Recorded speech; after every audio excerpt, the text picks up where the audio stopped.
Sorry, hang on a second. Phone. Go away, phone. All right. I need to turn on Do Not Disturb here so we don't get bombarded by Mario Kart music again.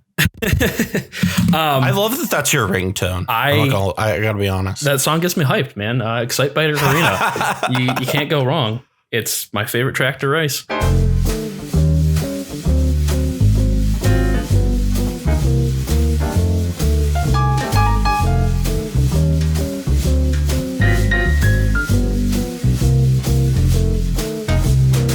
And welcome everyone to another episode of the Mind Sculptors podcast. I am your host, Callahan, and we are back. I was gone on vacation there for a bit, but I am back, and I'm really excited about some of the content that we have here coming up.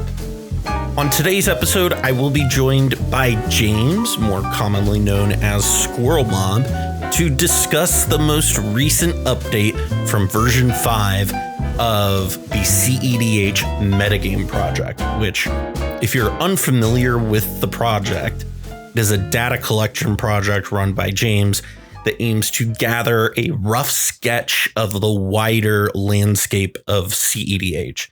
It's a really cool project, and I'm excited for what we talk about here. Before we dive into that, however, I do want to take a moment to thank our patrons for all the support you give. Your support goes towards continuing the show here, as well as events like the MLC, which the MLC regular season is over, which is absolutely incredible.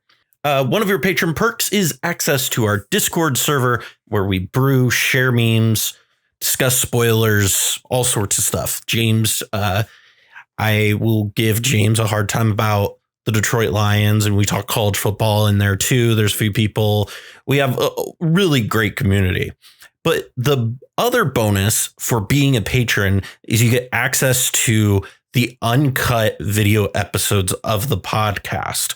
But you also can submit a question for our newest show segment, Dear Sculptybois, which you can ask us about anything, whether that's the meta, whether that's advice on a deck, or just who has the best voice in cEDH. We've done all of those. So if you want to join the Sculpty family, head on over to patreon.com/the Mind Sculptors. You can find out more information there. It's time to check in on our Apple Podcast ratings. And it's been about 2 weeks, and we only have one new rating, which is from Straight to Evan, who gives us 2 thumbs up and 5 stars. Superb. Most certainly not a meta call, and auto include to your podcast listening lineup. Really appreciate that. And a reminder to folks out there listening that if you do leave us a rating on Apple Podcasts, we'll read it out here on the show. With all that said, let's jump into my conversation with James.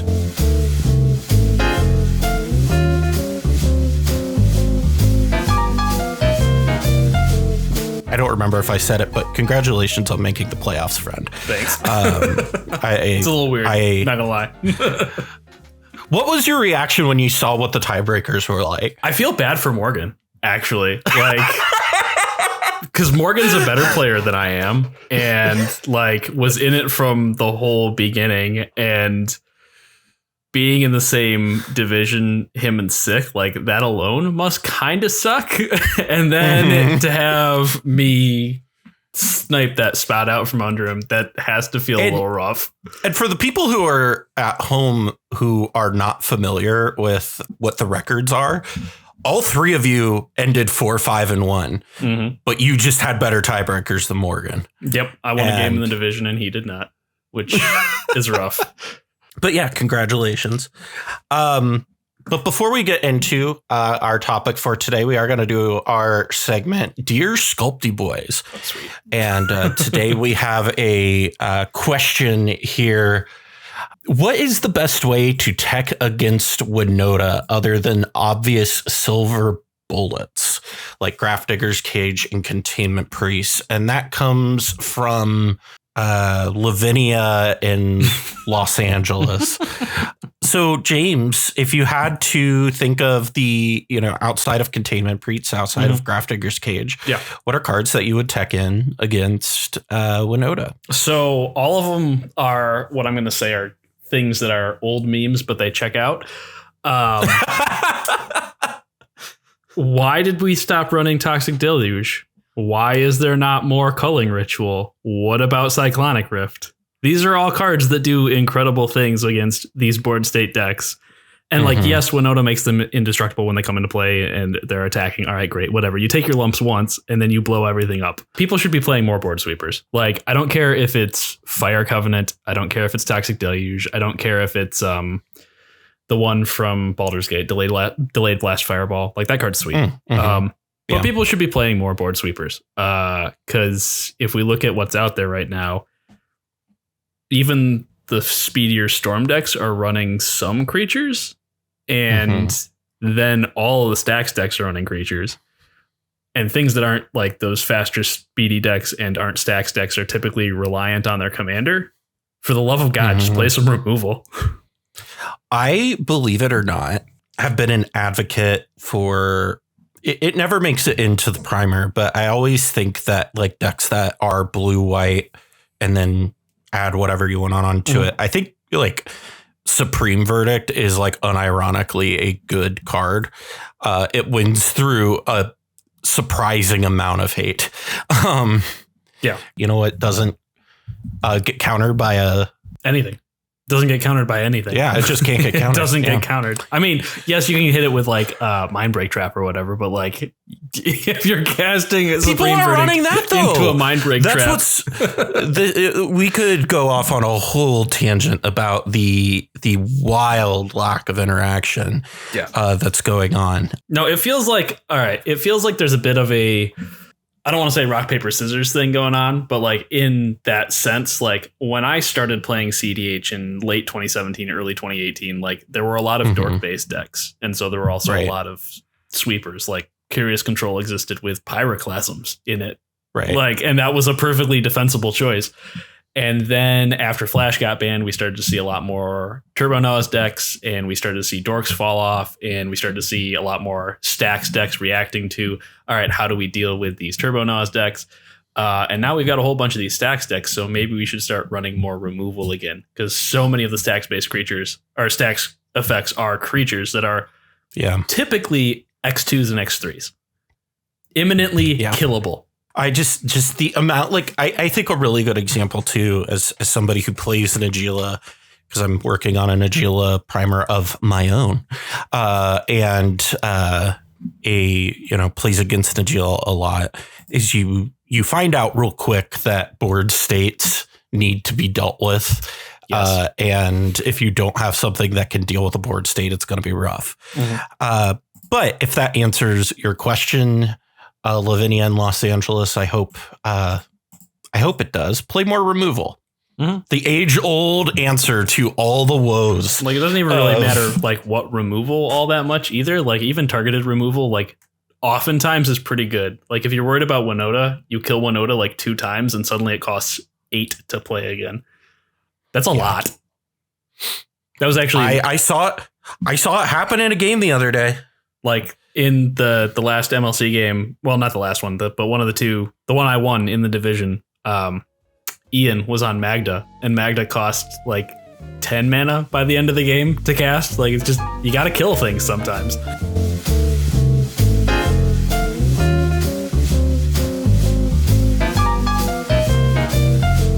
You are the head of the cEDH Metagame Project, where you are collecting game data from user-submitted games from all sorts of different metas, all sorts of different stuff. Yes. And compiling it to try to give us the best idea of what the meta looks like, and how games play out, what's getting played to the best of our ability, which is, limited. I want it for that exact reason. I want to hesitate to use the word best. It is a way to look at the meta. I'm not going to claim any superiority or anything like that. It might not even be the biggest data set out there in terms of cEDH games, but I suspect it might be the biggest that is mostly publicly available. So you just released last week which one is this? This is version 5 you're on right now of the Metagame Project. Yep. And this is your 5th update for the year. So take us through a little bit. So before so you've run different versions of this. Yeah. And what has differentiated each of them, like the methodology? So the key things that have stayed the same across all the versions are telling me which player won the game, what decks each of the players were playing, and when did the game end. Like that's been consistent the whole time. I think after the first version, may have been during the first version, I added a question about how the games were played. So were you playing in person or over the over webcam, over a digital thing like Cockatrice or MTGO if people play on there, which I don't think many people do, but if they do, those are options. And then in addition to that, how well do you know your group? So like, was it an event? Is this a group you regularly play with? Or is this like a random pickup game on some Discord? And that's kind of been the key bulk of it. So that hasn't really changed much. Everything around it kind of has. So at the suggestion of Morgan, Spleenface, actually, he suggested adding a question about who submitted the game, right? So we could see, all right, how many times is the person who submitted the game the person who won the game? Because that helps kind of not necessarily identify the biases, but like can point out, yes, this information is not 100% above board all the time. Like there could be people submitting only their best games and so on and so forth. And we can get into that a little bit later. So I added that question. Later on, I added a question about win conditions. So what cards were actually winning the game. And it's changed a little bit with what decks are pickable versus what decks you have to, click enter and type in the deck. That's changed a little bit just based on the DDB. The most recent update, the difference between version 4 and version 5 is I added a question, an optional question. If you picked a deck that isn't one of the ones in the dropdown, so one that wasn't on the DDB when I made this version, it allows you to, using a multiple choice, so you can click however many apply, just what types of deck, what categories does it fit into? So like, is it a control? Is it commander focused? Is it an ad naus deck? Whatever. And that's for categorization. That's another thing that I've been looking at. And that's basically it. Like there's a few optional questions for more information if people want to add it. But the big thing is it's asking how the game ended, when the game ended, how the game was played. So with that being said, take us through some of the numbers and this first kind of overview of what you found in the recent update. Yeah, sure. So I put out updates monthly, and each update goes over all the information for the current version. So this update brings us to 765 games that have been logged with the current version, which brings us to, I think, 4,800 or 4,900-ish games across the entire thing, because it's been going on for 2.5 years now. So we've got roughly, out of those 765 games, a little bit under 300 were submitted in the last month. So from the previous update to this one. And that's something that I mentioned in this. And so I talked a little bit about what decks were the most submitted. So I think Tivit was the most submitted in the past month. Like I mentioned a couple minutes ago, one of the questions asks which player submitted the game in addition to, who won that game. And the reason I asked that is because it lets us know a little bit how we might have biases in the numbers for which seats are winning primarily. And when we look at this, there are a lot of players winning the game who are then submitting that game. Overall, just under 40% of games were submitted by the person who won it, about 38.17. Now, of that, just under 10% of games were submitted by what I call observers. That is people who aren't playing in the game. So I have a significant number of games from early on in this version of the survey that were from the cEDH Discord's weekly events that they were running for a little while. So those were all provided by Rose to me. So I've got those as TO entered. When we look at the actual games, we would expect players to have submitted roughly 25% of the games each. and minus the 10% for observers. So it'd be roughly 20% each, or 22%, something like that. I guess technically 22.5, whatever. So we see 3 of the players are fairly close to that. Player 2, player 3, player 4 all fall between 20 and 22%.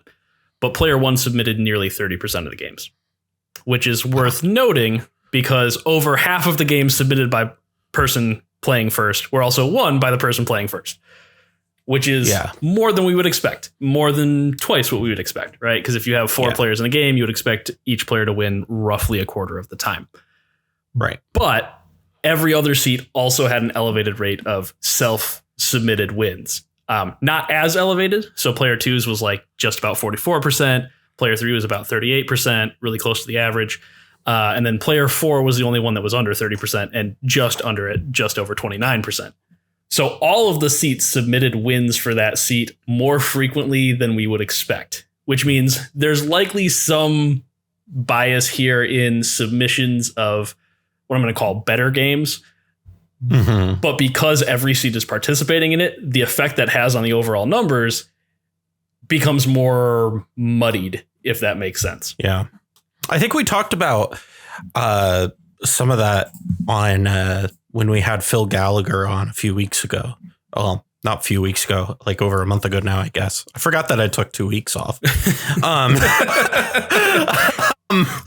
But when we had Phil on, he was talking about like the selective data, and it's interesting that kind of you're seeing that in the reporting it's kind of self-selective. Yeah. And I mean, the other thing is the people who submit are going to be the people who are the most interested in submitting. So in the past, and including in this version, we get ebbs and flows of like one deck will be very heavily submitted. So in like the first version of the survey, there were a lot of people who submitted Flash Hulk decks because that's what was the best deck at the time. It's really probably the only time we can definitively say, yes, there was a best strategy to be playing. But there were a lot of decks that were submitted Elsha decks. And that was true for another version. A lot of Elsha decks were submitted, and a lot of Urza decks were submitted, and Orvar decks in the last version. And in this version, Tivit, surprisingly, a lot of those decks were submitted. Evelyn, a lot of those decks were submitted. So you get like, I don't want to call them flavors of the month, but like basically flavors of the month where there's a deck that somebody is really working on and has become popular among 1 or 2 people. And those 1 or 2 people are submitting a lot of games with it, which that also skews the data. Right. Because as much as this wants to be a wide angle view of what's going on in all of cEDH, that's impossible unless we have perfect information or unless we have everybody submitting information. And a lot of people choose not to. And that is totally their right to do so. But obviously it means that this isn't going to be everything it could be until we have a higher level of participation. This is something I'm interested to know about. Is you have all these different, like, did you play in a paper group, a known paper group, a known webcam group, all these different things on there. So what was the most played? Go through some of that game type data there. So let me first preface this with, I started this project in January of 2020. By the time we got to the end of February in 2020, things kind of started to get a little bit dicey. And so for the life of this project, overall, it has been dominated by really webcam play primarily, but also some digital play here and there. So like of the games when this question has been tracked previous to this update version, so like versions 1 through 4, roughly 20% were webcam games with groups of people who knew each other. About roughly 20% were digital groups that knew each other. And the biggest was unknown groups over webcam, which was over 30%. And paper plays were just small, right? The most submitted was playing in paper with a known group, and that was just over 10%. With the games that we got submitted over the last month, playing with a known group of people in person has jumped significantly to be the most submitted, up to 31%, which is the first time at any point when pay per play has been anywhere near that high. And it's the first time it's been the highest of anything. It's interesting because that was actually one of the questions I was going to ask is have you seen a consistent tick up in that number through this version, or was it this report was just like all of a sudden the number went right up? So the first update for this version was very heavily skewed towards digital play, and especially like digital events were an outsized portion because I had, I think, 3 weeks worth of the weekly cEDH Discord events at that point. So like that was a much higher rate than we would normally see. And outside of that, pay-per play has been higher than it has been previously, but not in a way that was like shocking until this one. So like this one, there was a significant submission of paper games. And almost all of them were groups of people who know each other, right? Who play regularly. Right. So you're seeing people. So basically what the data is showing us, to at least from what we've been given, it's that people are playing together again, which is encouraging to some degree. Yeah. So we look at that.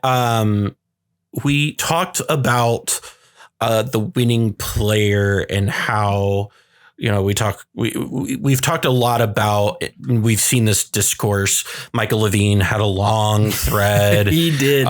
Drake Sasser had a long thread. Everybody had all these takes on it.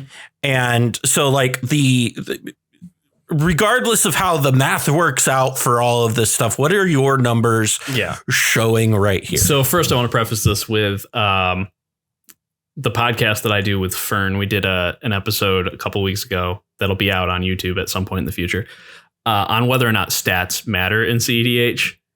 And it might surprise you, but my take is that they really largely don't. But the stat I'm about to share has been the single most consistent piece of information in the entirety of this project. And that is that player one wins at an outsized rate.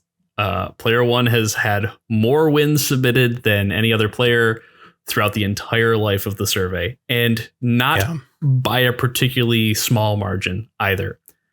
So in the current version, player one has won just under 35% of games. So again, 4-player games, we'd expect it to be around 25%. Obviously, quite a bit higher. Now, there could be lots of reasons for that, right? We know that player one has submitted a higher rate of games in which player one has won. So there's probably some sampling bias there. There's also explanations in that, player one has a tempo advantage. So like player one's turn 4 is effectively everybody else's turn 3.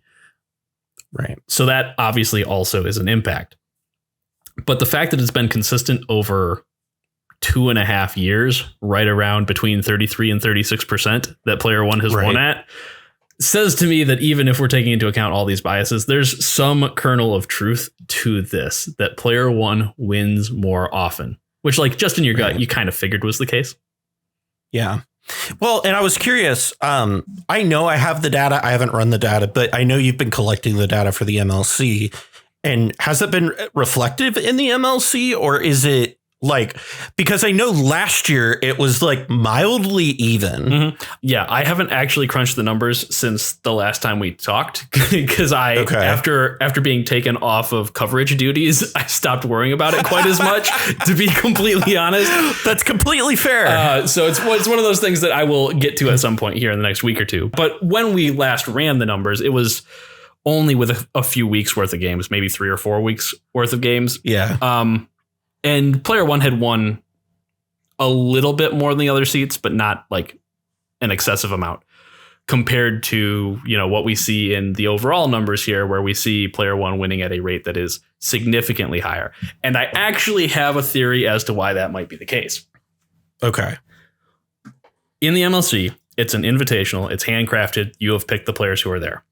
And I don't say this lightly when I say like they are all better players than me. So if a player like me can, cheese his way into 3 victories, you're looking at players who, generally speaking, are pretty good and playing very tight and sometimes just get got. which happens all the time. But when you've got players who are playing really tight and playing in a way that they respect what the other players are doing, like you mentioned with Magda, like Magda won Marquesa, not entirely because of, but in part due to people not knowing what the deck did. Right. Didn't Quibito, like in the interview, or it might have been not on the interview, but like after Marchesa said something along the lines of like, I won Marchesa off the back of nobody knowing how this deck worked. I mean, and if we look at I was talking to Alana Ara after one of the games that they were in with Quibito, and Quibito won on the stack after somebody removed a stacks piece that was preventing him from winning. And we saw that in the finals of Marquesa too, where a stacks piece was removed. Quibito won on the stack with a stacks piece removed. So if you don't know what the deck does, then that's a problem. In the MLC, you've got a bunch of players who all kind of know each other, because these are a lot of people who play together a lot. And even if they don't, they are aware of one another, and they're all very tight players. I mean, we joke about the Coalition North being the division of death, but like Sick Robot is an excellent player. Ian is Ian was the defending champion. Ian's an excellent player. Spleen's an excellent player. Like, I was far and away the least good player in that division. So you have that division that's really good. The Gatewatch North, also very, like, Jim's a good player. Dr. Levine's a good player. Timmy's a good player. Nick's a good player. Like, all these guys playing really, really tight Magic becomes very difficult to pull one over on somebody else, which I think makes the games go longer.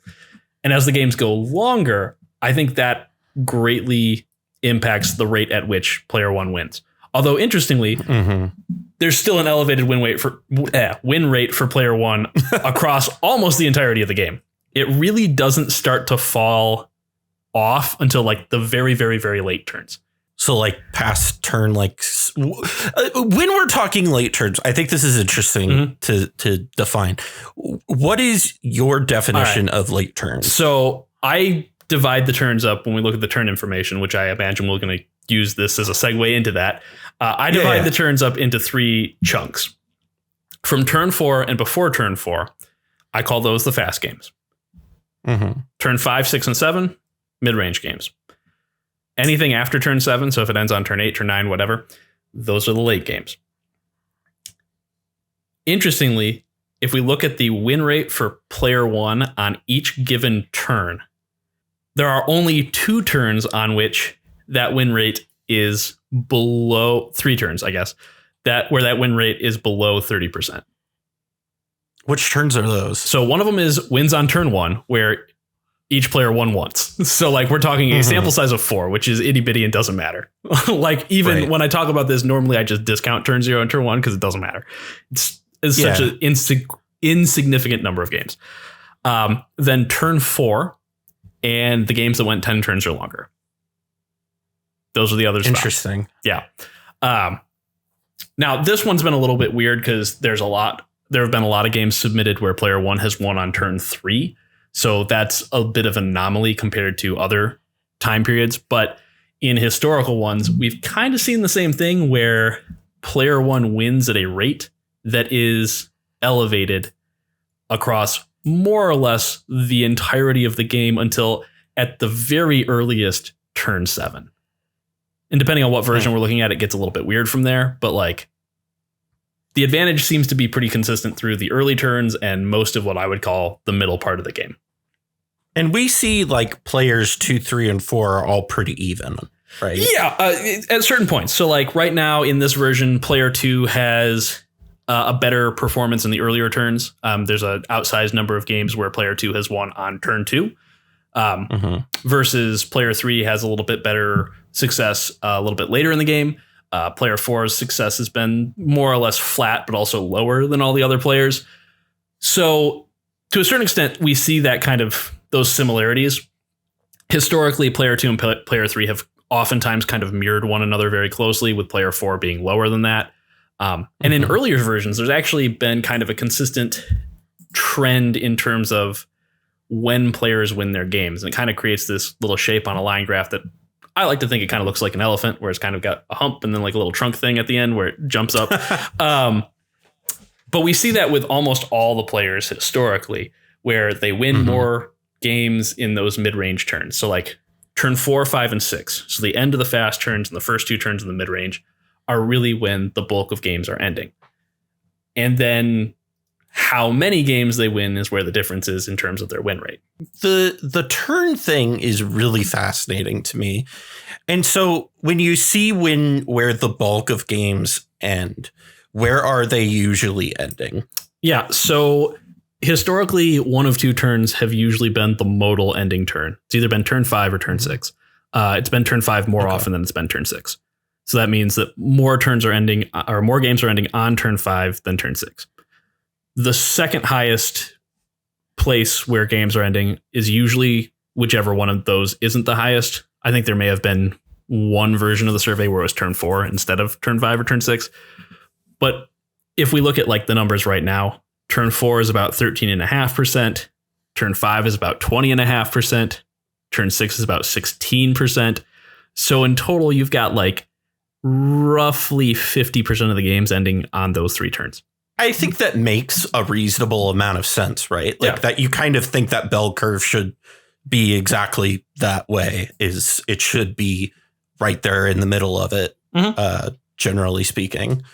And so when we talk about winning the game, I know that one of the things in this is you have a lot of ways to track what won the game, which were the win cons.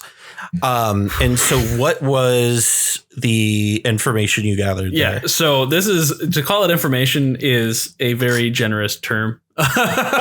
This is the most open to interpretation of anything in here, because like the other things you can track to, like, oh, this is exactly what the question is asking.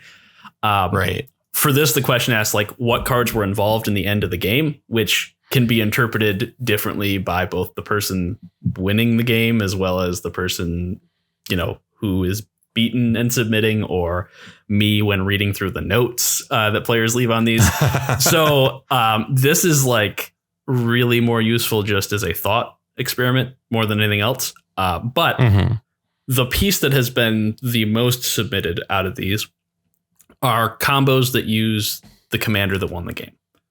Now, there's probably 2 reasons why that's the case. One, your deck always has your commander there, right? It's in your hand, even though it's not actually in your hand, from the start of the game. And so if you have a deck that's built around your commander, it kind of makes sense that you're going to use that commander to help win the game.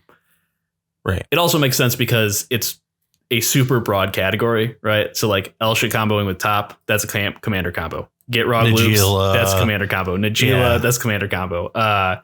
So it's a lot of stuff. It's basically anything that's not one of these other specific things. So, even Thrasios with infinite mana dumped into it, like that's theoretically a commander combo. It's also an infinite mana combo, which is the second highest submitted win con out of these. And interestingly, let me find the exact number here. The combination of both a commander combo and an infinite mana combo, those 2 together makes up somewhere in the neighborhood of, I think, like 25% of the wins. Wow. Yeah. So like that kind of makes sense when we look at like the most submitted deck in this version of the survey has been Thrasios Tymna. So like that kind of fits, right? That sort of makes sense. But there's lots of other commanders that also use infinite mana in lots of dumb ways. So not terribly surprising to see so much overlap between those 2 either. So it's interesting. We kind of touched on when our game's ending, wins based on the turn rate, all that stuff. You brought up Tivit and Evelyn, and then you just name dropped Thrasios Tymna. So those were the 3, I believe you identified as the 3 most. Yeah. So those are the 3 most submitted. So when we look at the individual decks, I break it down into 2 groups. I figure anything that gets played in, when we're looking at hundreds of games, anything that gets played in more than 5% of the games is probably noteworthy. And then I separate out anything that's played in more than 10% of the games. So the ones that are played in more than 10%, I call them key decks. That doesn't mean they're the best. That doesn't mean they're the only thing you're seeing. It just means that if we had a perfect representation of cEDH data in this information, which we do not. I want to make that abundantly clear. We don't. But if we had that, these are the decks that would show up the most.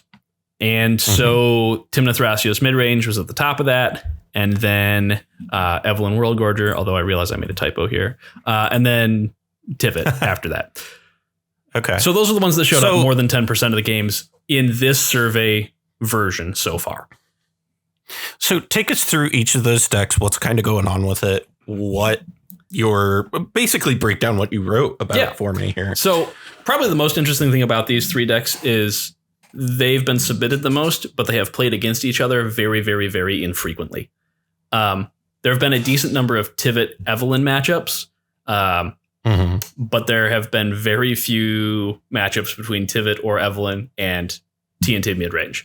In fact, TNT midrange has been in more mirror matches where there's more than one copy of the deck in the pod than it has played against Evelyn and Tivit combined, which is really interesting, right? Because that kind of points to there's at least 2 distinct subgroups submitting games, right? And the Tivit submissions are probably overlapped with the Evelyn submissions quite a bit, but those are not overlapped with the Thrasios Tymna submissions very much at all.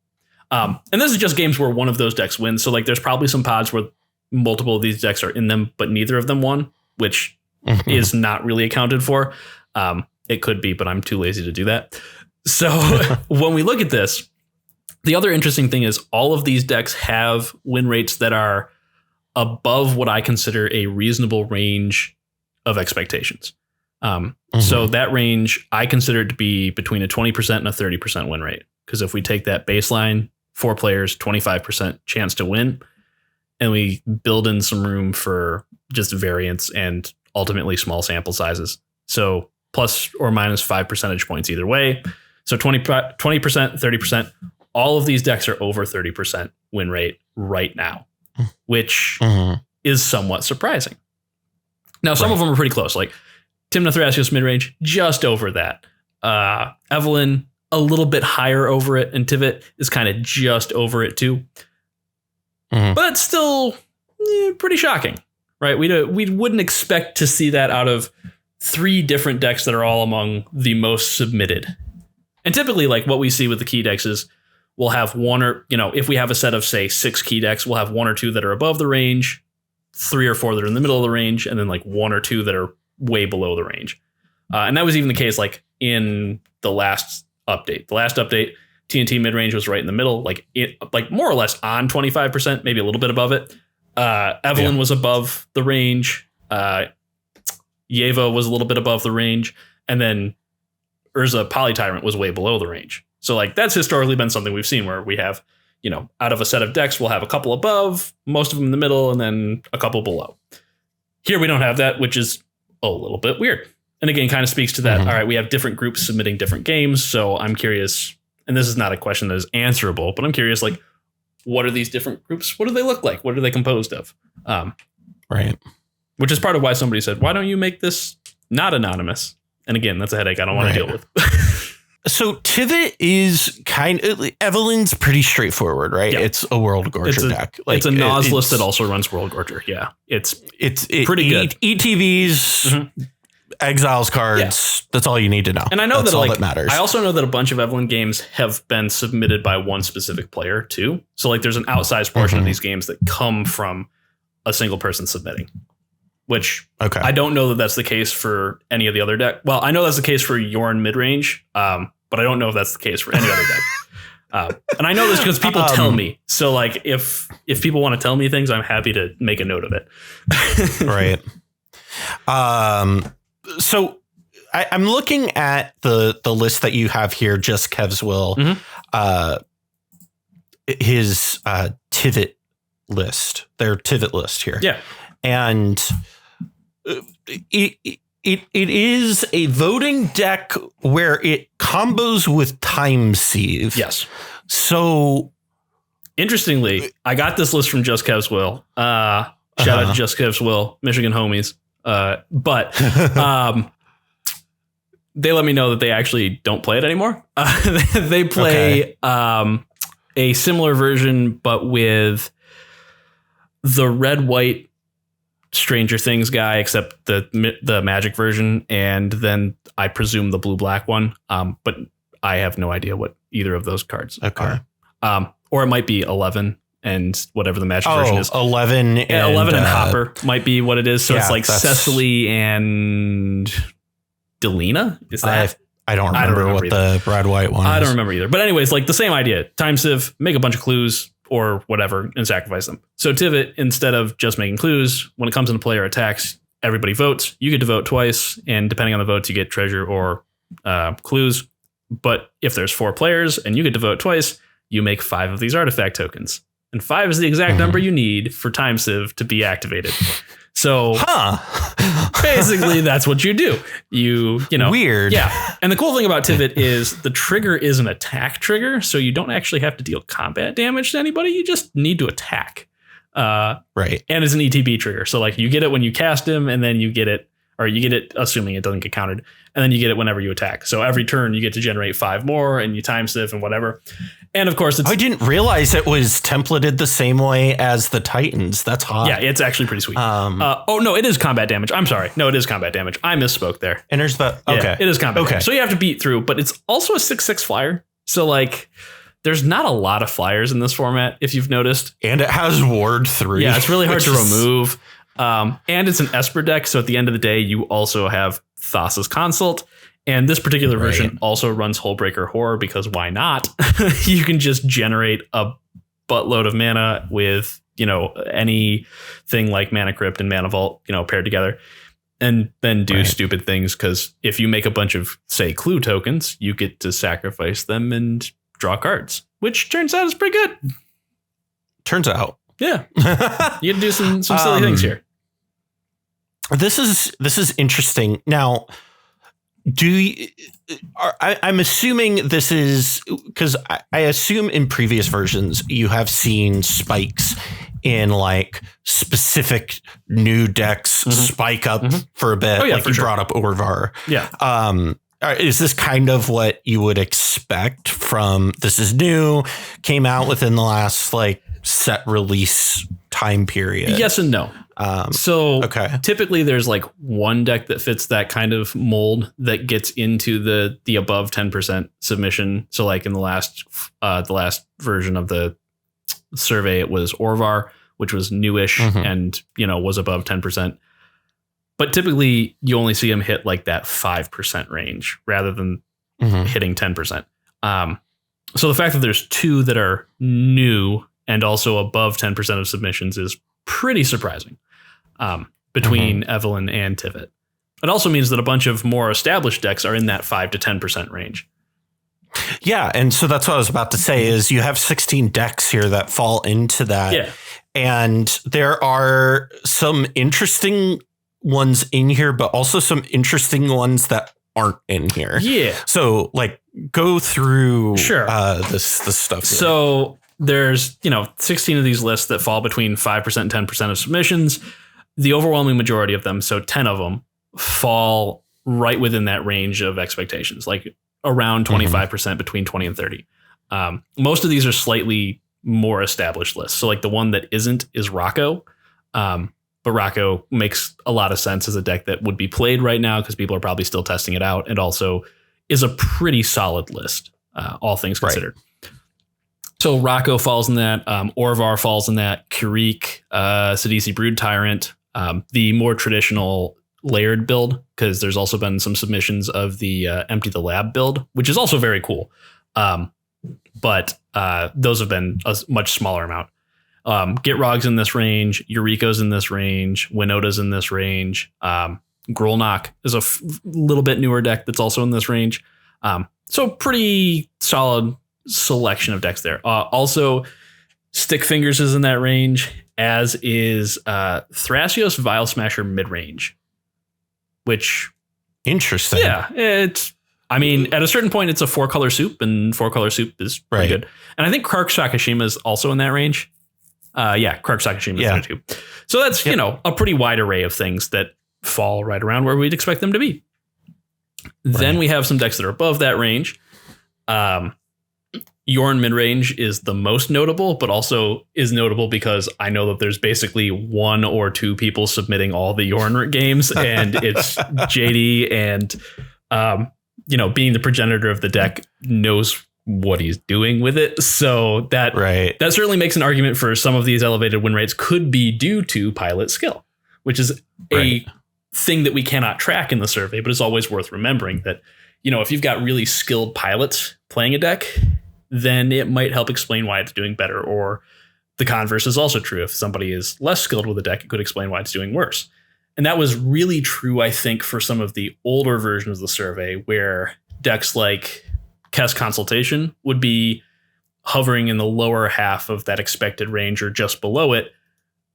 But they're also like very notably decks that were suggested to players new to the format. Like, oh, you're playing, cEDH for the first time. Try out Kess. It's really, it's pilot friendly or whatever. With that being said, after going through all of those, what are kind of, we could talk about deck categories and all that stuff, but what is like the biggest takeaway from all of this that we've kind of seen here? I think the same things that are true in this version have been true across most of the versions. So these are things that are backed up with, nearly 5,000 games worth of information.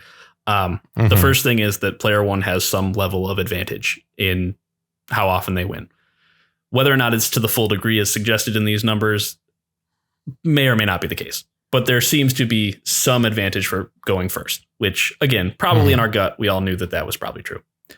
The second thing that really stands out, and again, this is backed up by basically 5,000 games worth of information, so it's not just this version, but all the previous versions, is that games are ending, the vast majority of games are ending between turn 3 and turn 7. Most of them turn 4, turn 5, turn 6.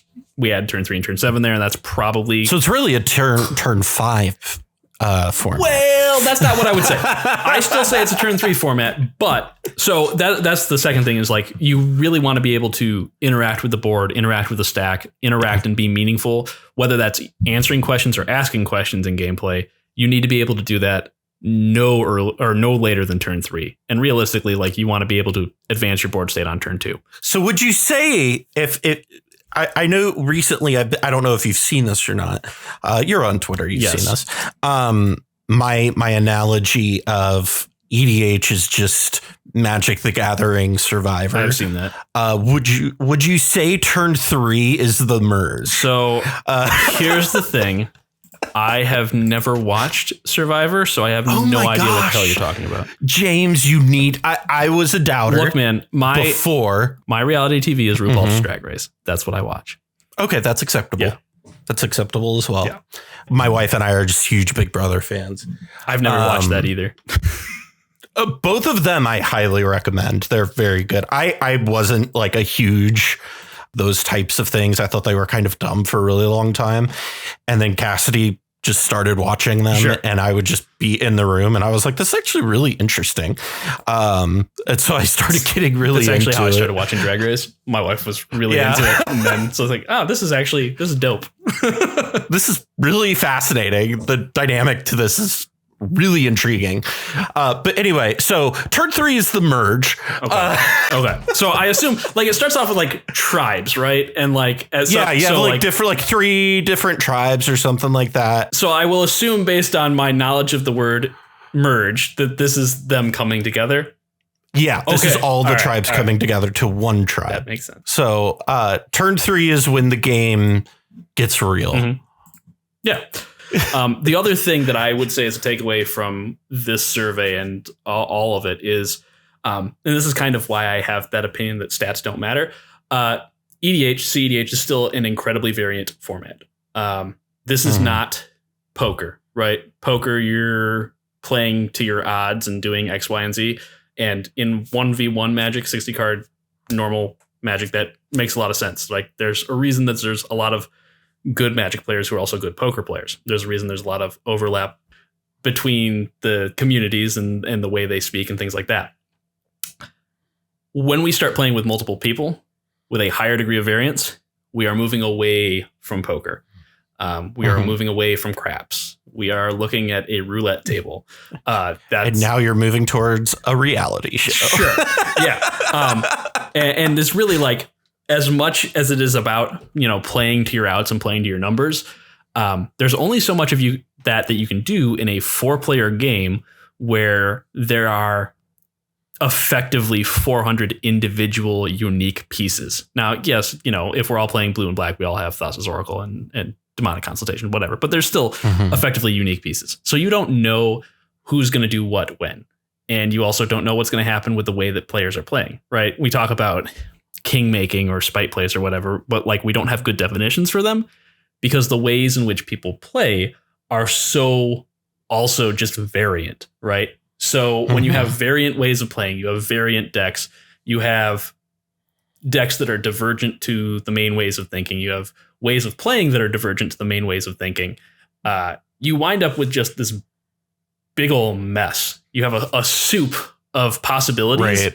And trying to limit the ways in which those possibilities like actually impact you, as one would do like playing to the odds in poker, I think it's a fool's errand in EDH and especially in cEDH. Like, cool, go for it, do your best. But at the end of the day, like, you could have the nut draw and get out politicked by somebody because you weren't able to convince someone of something, or because somebody just didn't like your vibe or whatever. And that's what I mean. And that's why I think it is so much like those reality shows like Survivor, Big Brother, is because you don't have to, you can't just be good at the game. You have to be good at the game or the challenges in this sense. Yeah. But you also have to be good at playing to the social dynamic of the table. Yeah.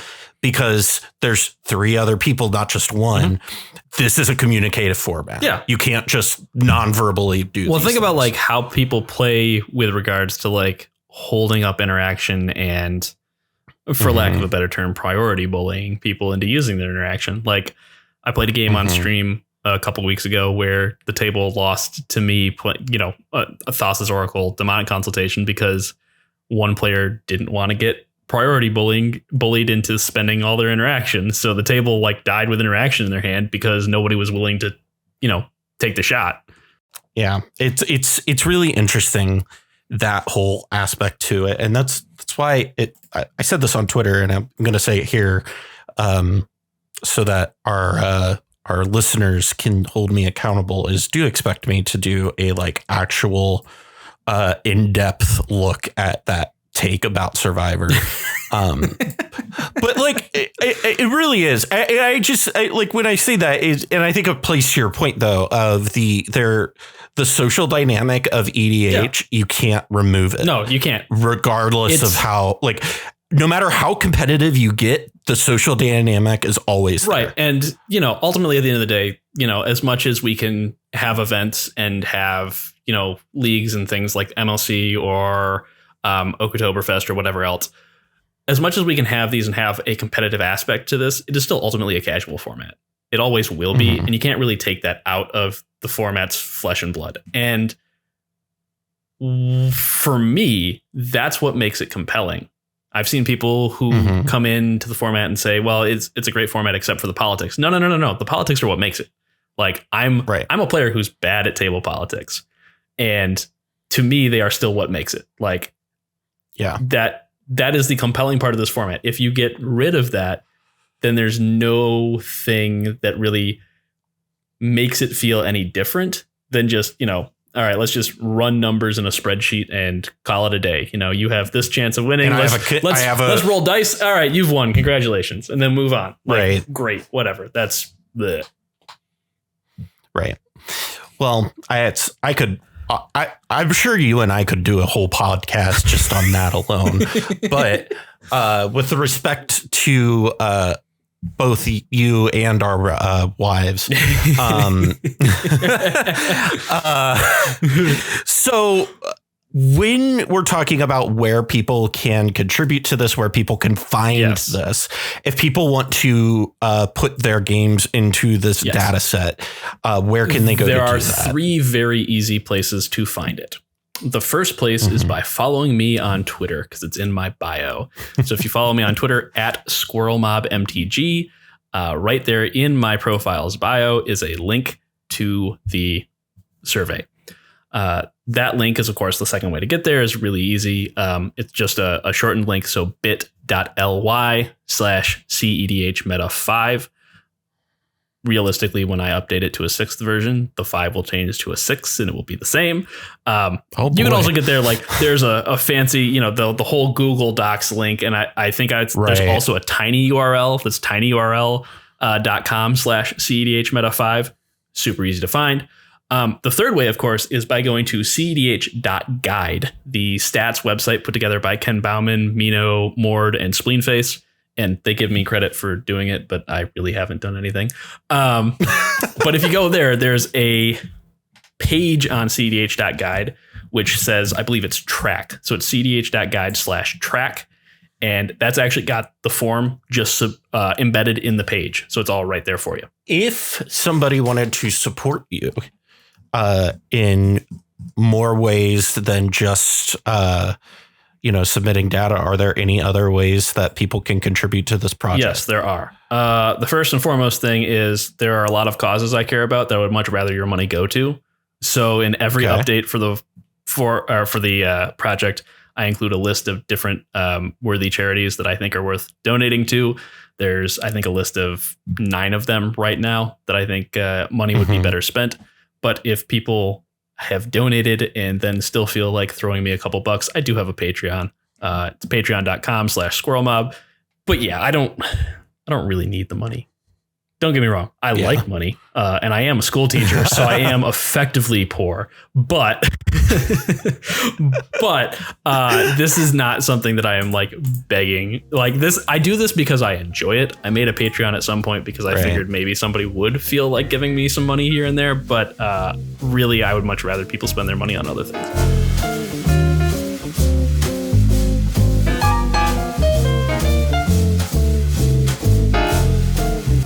Well, that about wraps things up for us here this week. Thank you again for tuning in to this episode and listening to the podcast. If you liked this episode or any of our other episodes, please make sure to rate us on whatever podcast platform you are on. And if you are listening on YouTube, go ahead and hit that subscribe button and tell me down in the comments what your favorite part of the show was. Also want to give a extra shout out and thanks to our top tier patrons, Justin, Adam Hamden, David Snavely, Diane Chase, Jason Bialik, Matt Boehner, and Senior Coupon. If you too would like to support the show, you can head on over to patreon.com/themindsculptors or check out the link in the description. Thank you again for joining us, and from all of us here at the Mind Sculptors, I'm Callahan, and we'll see you next time.